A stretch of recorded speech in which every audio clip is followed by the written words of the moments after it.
Oh, this beats too much. Hey, you guys, welcome to Data Dump by Knowi. Yeah, that's our real name, but we got your attention, right?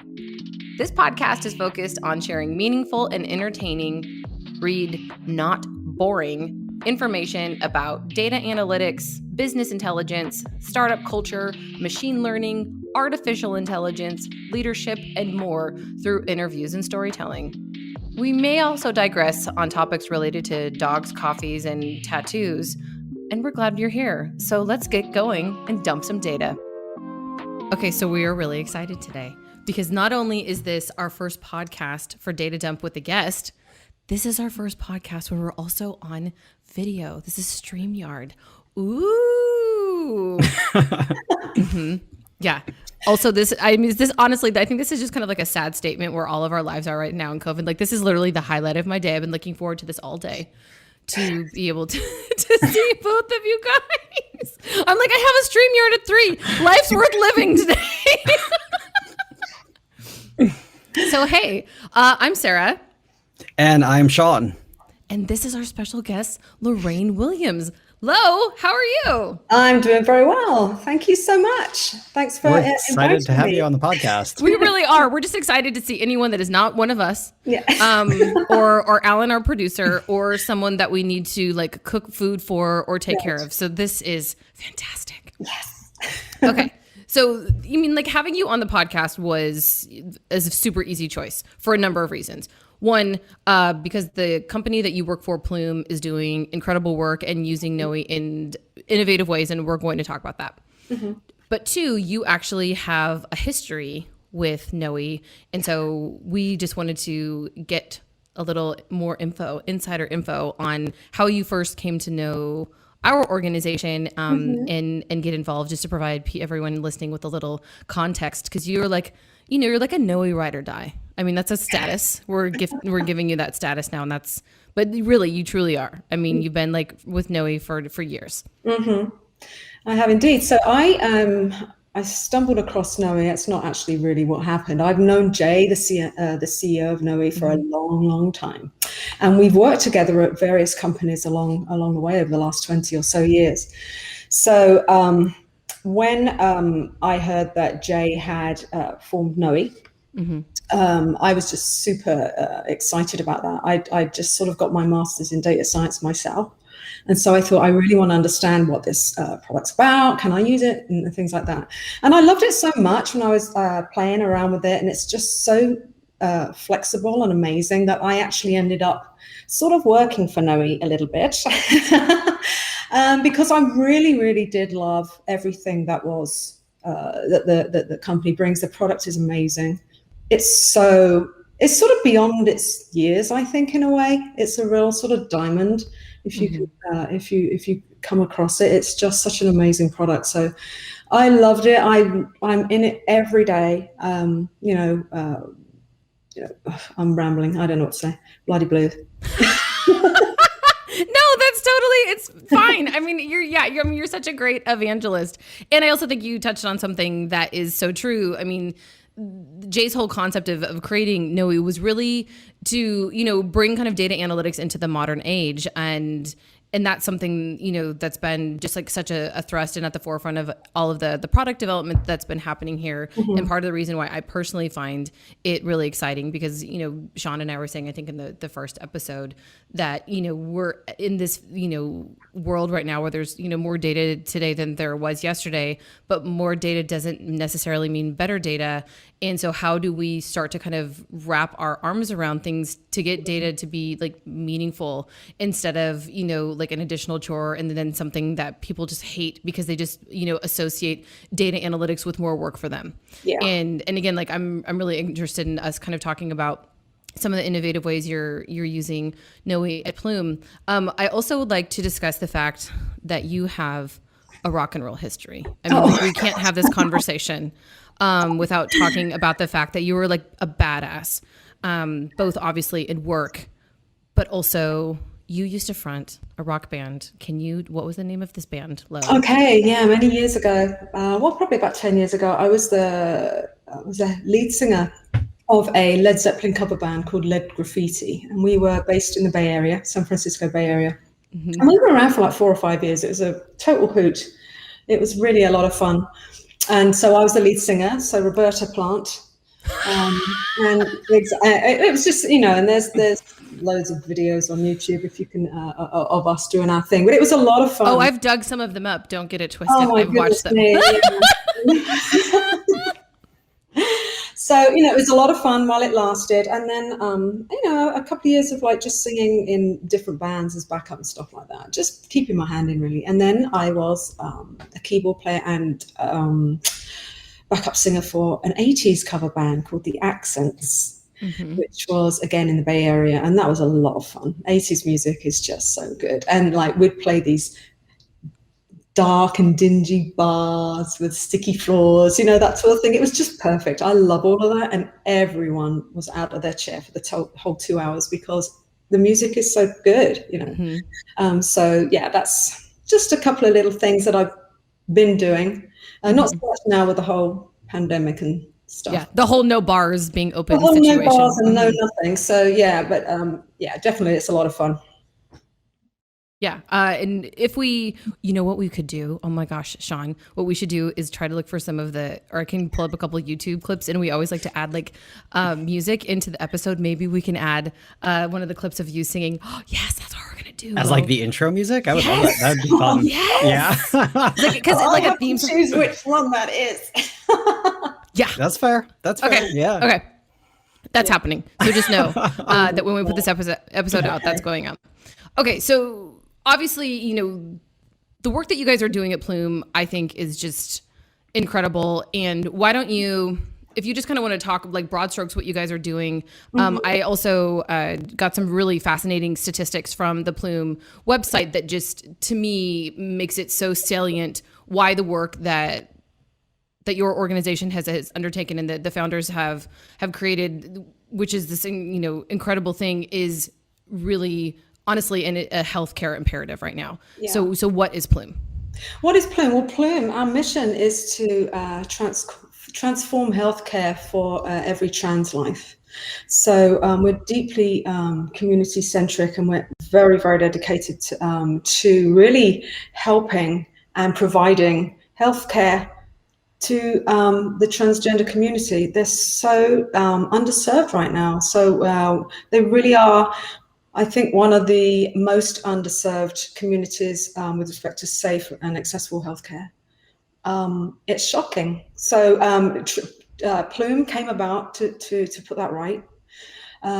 We are run by a whole team of trans individuals themselves, allies. I mean, it's a wonderful company. We really come at it with love. And support for the community, and it's taking off. Our community is now liking what we do, and and it's just growing all the time. So as far as what we do, we provide right now gender affirming hormone therapy to transgender individuals, one-on-one consultations with a provider who more than likely will be trans-identified themselves. Our CMO is actually, she's a trans-identified MD. So all of our providers, our nurses, our clinicians, our doctors, the majority of them are transgender themselves. And that really, really helps when you're talking to somebody that's thinking about this. It's a big step to do this, right? To take hormones. It's a big step, and it's not something that people make the decision lightly on. And then just being able to have our app where you can message your doctor at any time if you have questions. Again, there's a lot of emotions that go on with this, so being accessible. And then just the convenience of being able to get your meds delivered to you, and things like that, so you don't have to necessarily go out and wait in line at Walgreens, for example, or anything like that, where there might be some gender dysphoria as well going on with how you're perceived in the community. I mean, it's we're really trying to help alleviate all of that. So that's what we're doing right now. And then obviously we're also looking at a more holistic approach to healthcare too, not just the gender affirming hormone side of it. And just to give some interesting data, since this is a data analytics show, for people to understand that currently in the United States, there are at least 1.4 million persons who would identify themselves as trans. 80% of trans people desire hormone therapy. 30% are harassed or denied care in physicians' offices. 50% report teaching their physicians how to care for them, and 30 to 60% are purchasing hormones off of the black market. And these are statistics that I pulled from the Plume website. And also, you guys discussed that in other research, over 50% of the trans community has paid for hormone replacement therapy out of pocket. And 40% of the LGBT population living in the United States as of February 2020 live in states where transgender exclusions and private health insurance coverage is permitted. And so that creates a very untenable situation for this, over 1.4 million Americans. And what I love about what you guys are doing is not only you're doing something that's deeply purposeful and mission driven, but you also have a successful business model. Because if you look at what Plume is offering in relation, again, this is comparative data that's available on your website. Your, kind of base package, it's, $99 a month plus medication. So your initial visits included, your initial labs are included, your follow-up visits 3 per year are included, your follow-up labs 3 per year are included. Your medications 12 times per year are $20 average with coupons. And so you're averaging $119 a month. Out of pocket for most individuals could be anywhere between $184 to $370 a month. Insurance at the bronze level is $132 a month, and insurance at the silver level is $50. But also something that people need to keep in mind, both for insurance at the bronze and silver level, and that's if you're looking at the affordable care market. That's how plans are metaled. So it goes from platinum, gold, silver, bronze. You also have that could be a deductible. That is thousands and thousands of dollars per individual. And so you guys are doing this in a way that is affordable. You are removing the barriers to care for individuals that do not reside in states that are honoring their desire to engage in gender confirmation. And also you guys are doing this and you're scaling and you're making money at this. And so I am just beyond excited to see how Plume continues to grow, because I know that you came on.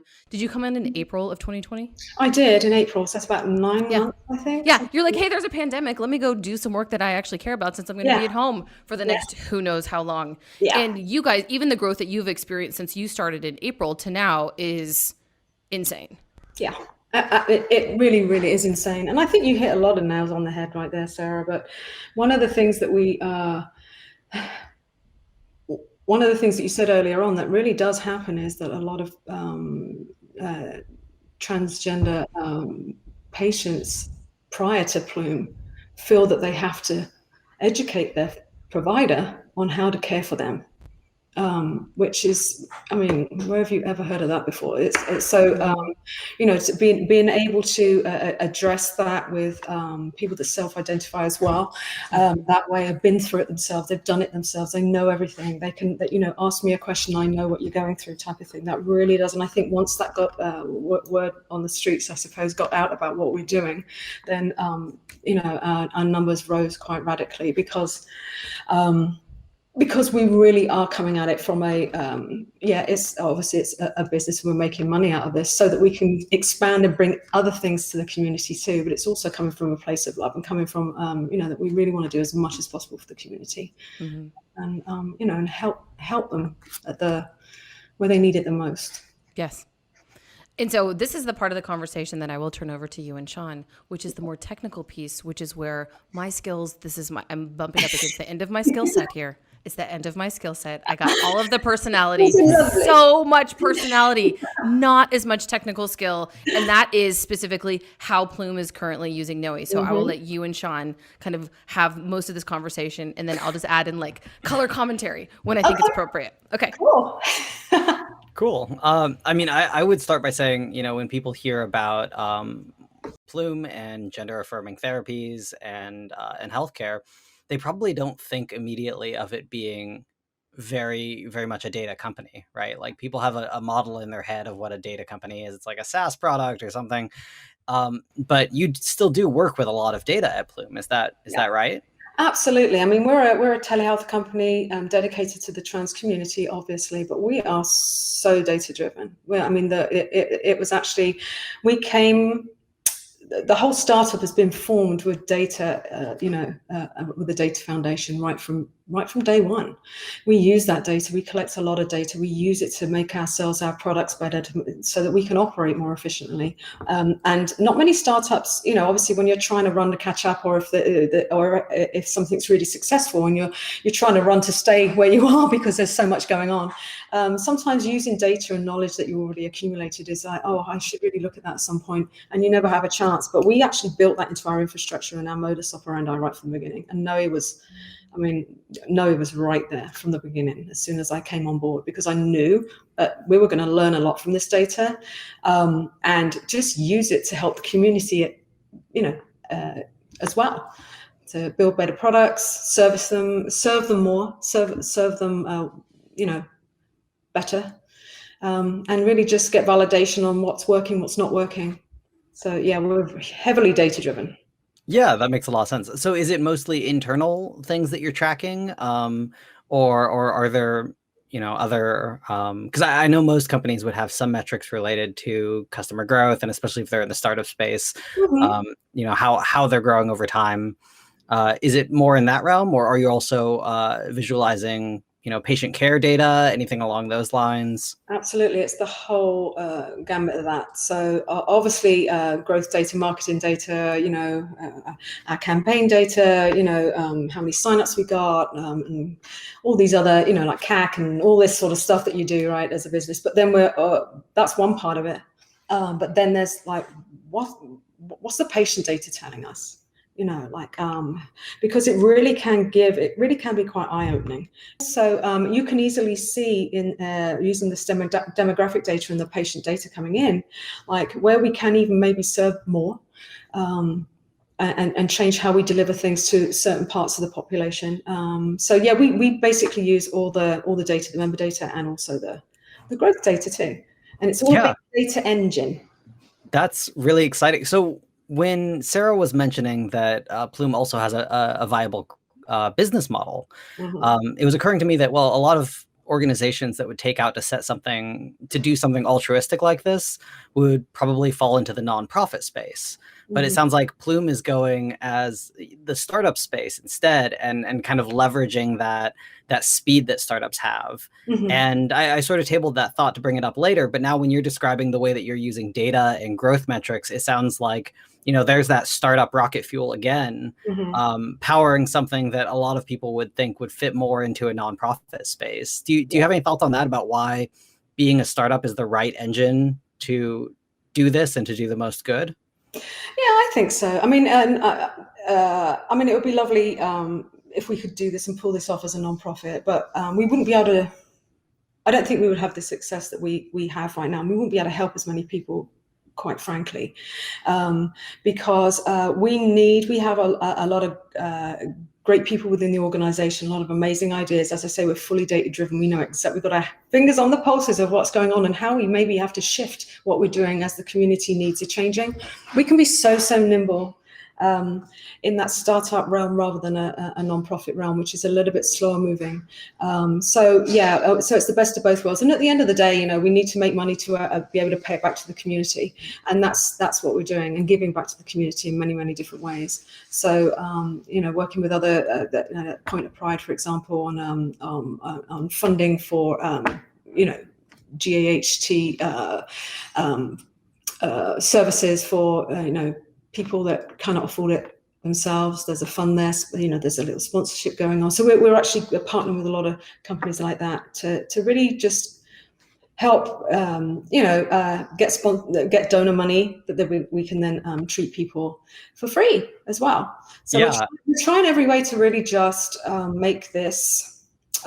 You know what? We'd all do it for free if we could, But we want to still be around so that we can actually grow and get better and reach, all 1.4 or 1.9 million. Well, yeah, right. And that's what I was going to say. There's 1.4 million people, and I think, of course, if there were endless financial resources and some way to build this with magic unicorn money to be able to help all of these 1.4 million, deserving individuals, sure.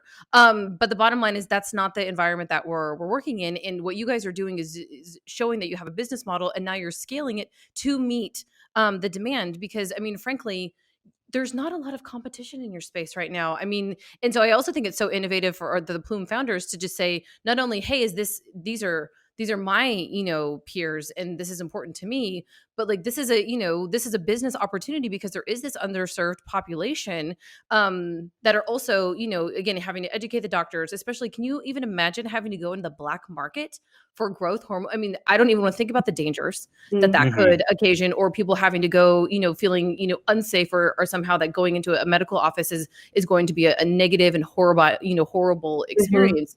And you would never be able to have this reach if you were a nonprofit. You just wouldn't. Yeah. Right. And I and think that's incredibly cool, because I have a lot of friends who are in the nonprofit space, and the biggest frustration for them is that everything moves so slow. It's grant writing season, and Yeah, spending exactly. so much time writing for grants, getting almost none of them, and then trying to scrounge that small amount of money that you have and the volunteer effort of people to the community to try to do something good. And the really cool thing, at least for me, about what you're saying about Plume is that because you're leveraging that startup machinery, you're able to move fast and help people relate quickly and have a big impact on the world. Exactly.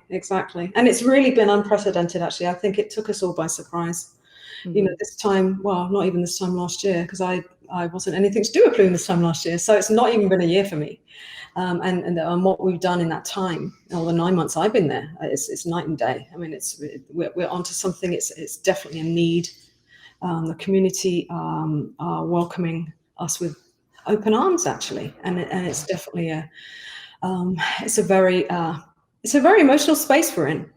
We care a lot about the community. Most of us are in the community, so it's a wonderful thing to be in. And I can't often say that about a place where you work, right? Like, oh, it's a wonderful thing to do, but it really truly is. Can you talk about how you guys use Knowi's automated alerts? Because I love this feature. I think it's so cool. It's like, hey, you don't have to like freak out and mind the data. We're going to mind it for you. But like, what does that mean, like practically speaking, for your use case? Absolutely. So there's a lot of things we do with the data. We have data from all over the place because obviously as a startup, we have our own sort of like internal databases and things like that. But we also have some third-party integrations that we have to work with as well. And so there's a lot of disparate data, which obviously Knowi is amazing at handling. So I can wrangle that in a nanosecond and get that all cleaned up and unified. And then obviously I want to make sure that everyone is, the data is working for us at an operational level as well. So, I want us to be pinged automagically, as I would say, if, so the data is not. Did you just say automagically? Automagically, yes. Oh my God. I am using that every day for the rest of my life. And I'm going to trademark this low. Automagically is my new favorite word. Okay. Thank you. Yeah, automagically. So basically having the data work for itself, right? And provide you don't have to keep going and looking for it. So the key is getting it structured it correctly in the first place, which is easy with Knowi. Mm-hmm. And then setting up the alerts to be able to, and I have alerts like for all different operational parts of the company. So that might be a financial alert, it might be a campaign, metric alert. We just hit some sort of level or milestone or something like that. So the growth team can deal with it. It could be a patient alert. It could be anything like that. Something to do with, all of a sudden we've had a sudden influx of website visits. It could be anything like that. I mean, anything that we're collecting data on. We've suddenly had a mass of, today we had, thousands of percent over on what we regularly would get for E+ patients, for example. Oh, we have to look at that because that's sort of weird. Like, why would it be so massive? So we didn't, by the way, but that sort of thing, being able to just have it work for us and tell us, and then we can go in and then we can go and see what's going on. And then also with the Slack too, obviously that gets integrated with the Slack that we do, and the NLP, which is also good, where we can really just type our questions within reason and have the answers pop up for users that might not want to go into Knowi every day.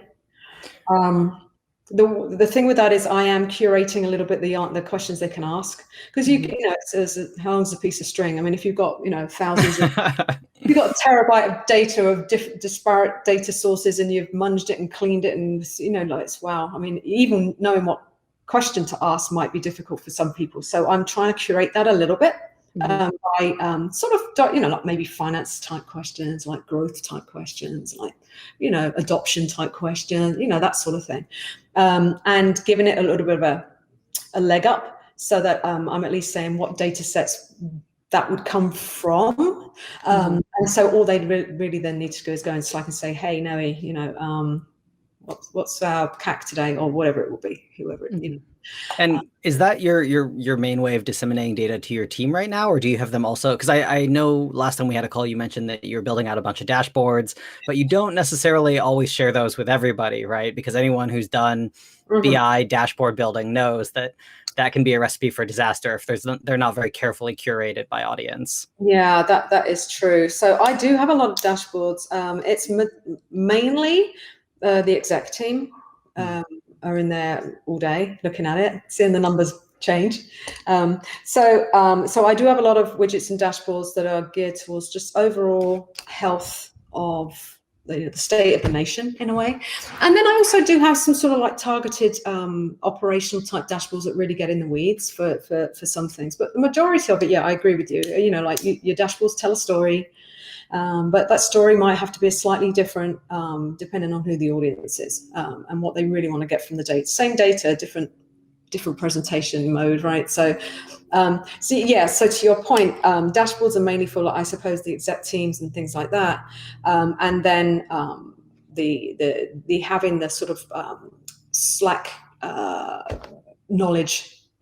Or Slack as a vehicle to get the knowledge out is for pretty much everyone else that just has a question that they want to get at, and they don't want to see a big dashboard. They only want, no, what's the answer? How many widgets did we sell yesterday? Right. And I do know you mentioned that you're also using Knowi in a way that I've never heard of was even possible, which is to build a knowledge base, a queryable knowledge base in Knowi, which I don't think you showed us last week. It was so cool. No one knew this was possible, to be honest.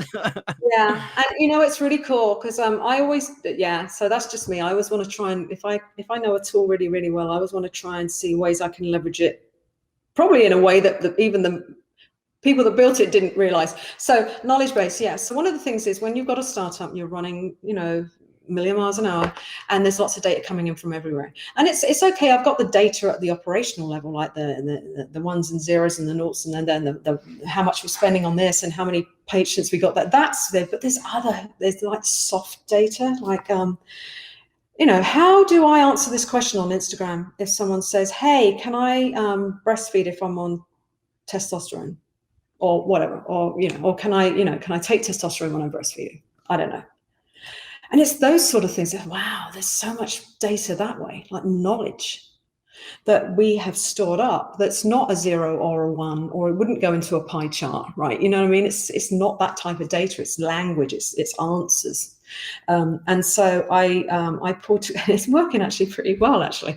And it took me an hour and a half to do. And I swear it took me an hour and a half to pull this together. Now people have seen it. They want, oh, can you add this? And unicorns flying across the screen. I said, oh, that'll take me another 10 minutes.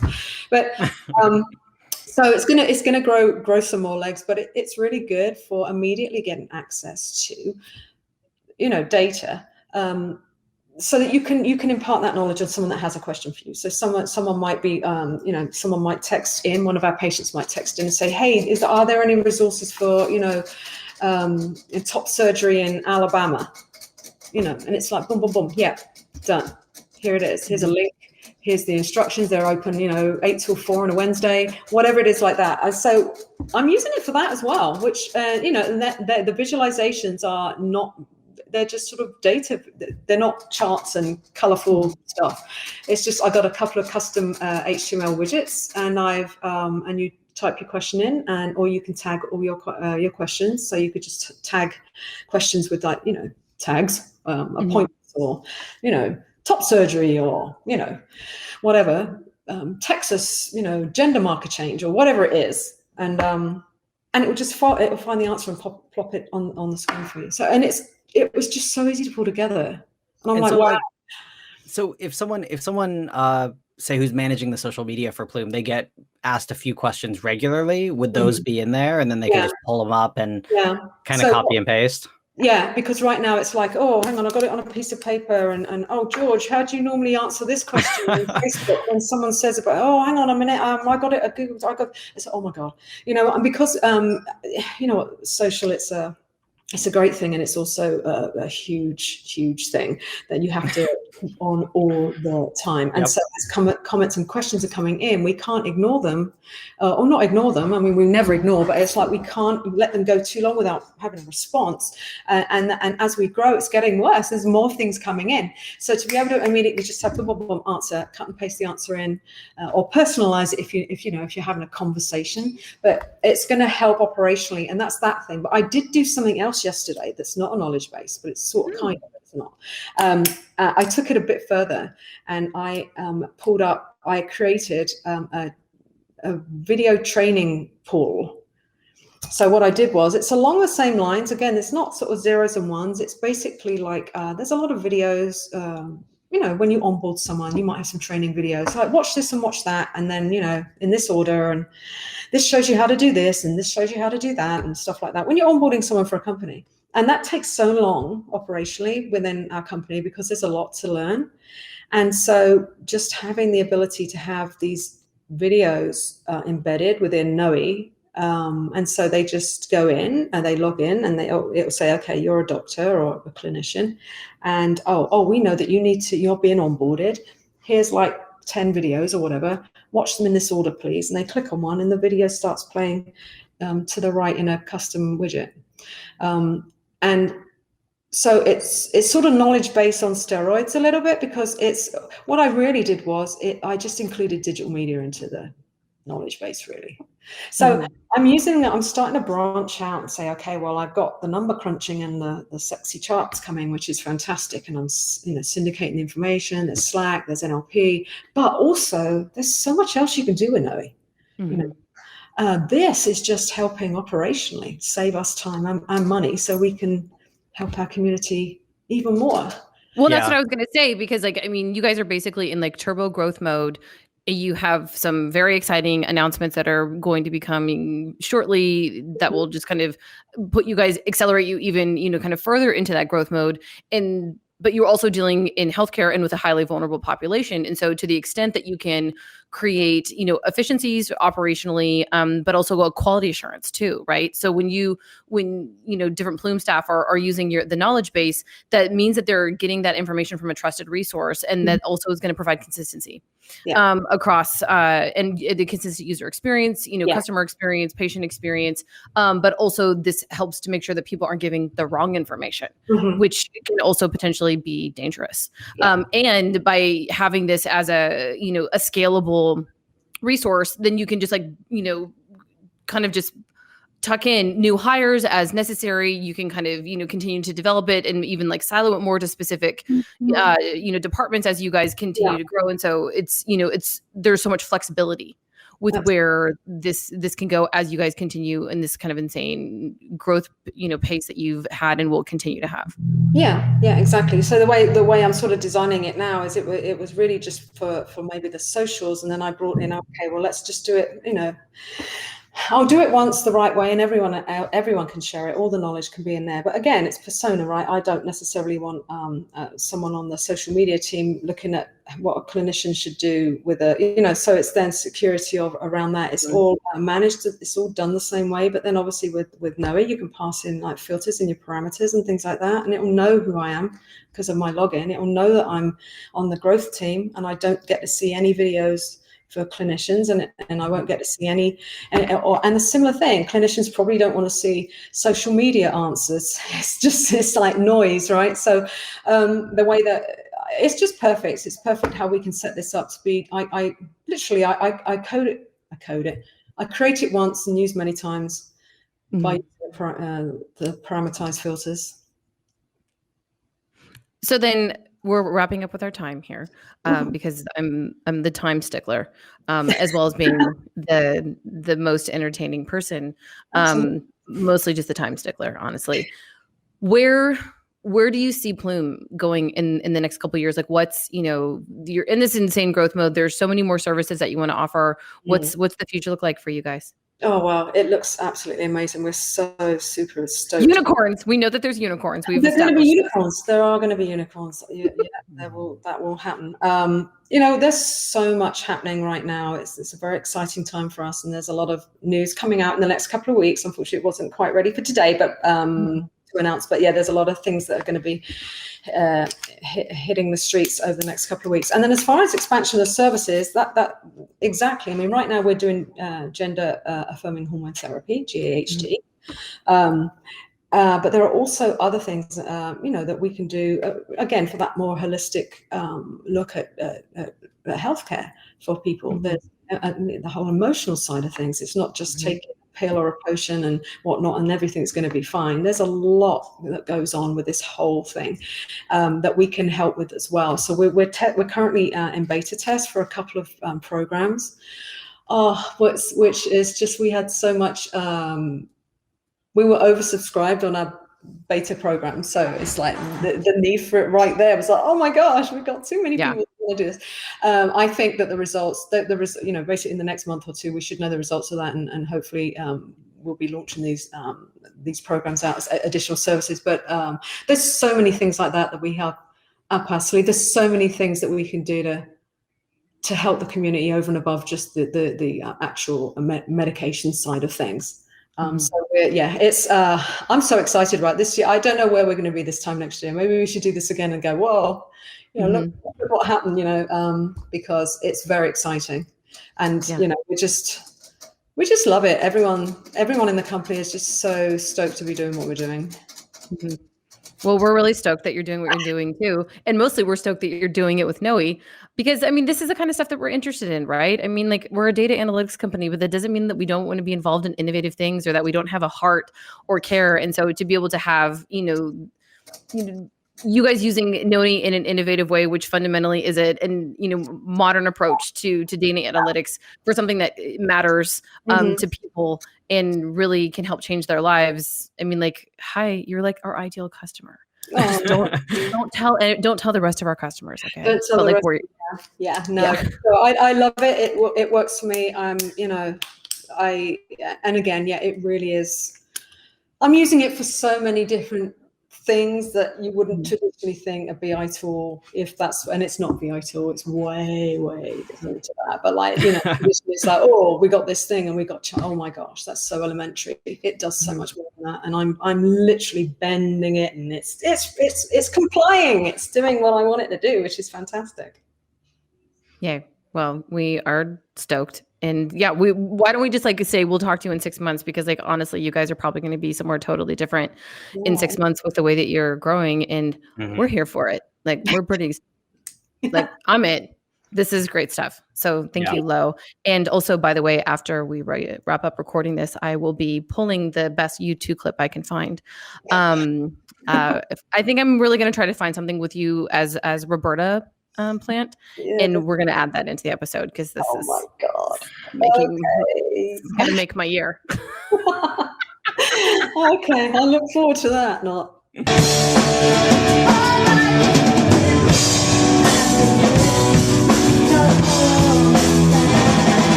Thank you. Have a good night, all right?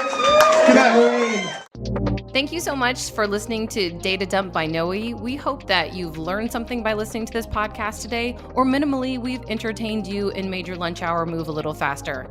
You can follow us on all of the podcast platforms, Google Play, Spotify, Apple. And if you're interested in knowing more about who we are, feel free to check us out, www.knowi, that's knowi.com.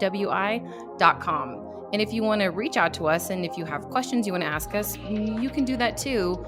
But we don't really know you, so I don't know if we're going to give you our email address. So why don't you just go on our website instead, okay? Cool.